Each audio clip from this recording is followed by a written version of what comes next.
lalo ng sakit ng katawan. So, kailangan ko mag-exercise.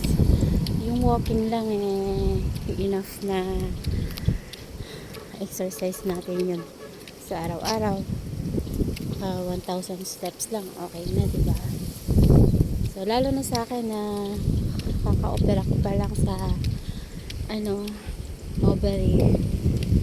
So, 1 month pa lang akong mahigit. Sakit sa katawan niya, laging nakahiga. So, eto, nakaka-relax, nakakawala ng stress yung paglalakad.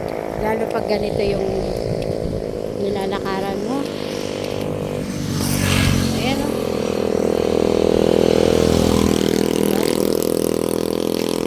Yung paligid na makikita mo. Diba? Sobrang ganda.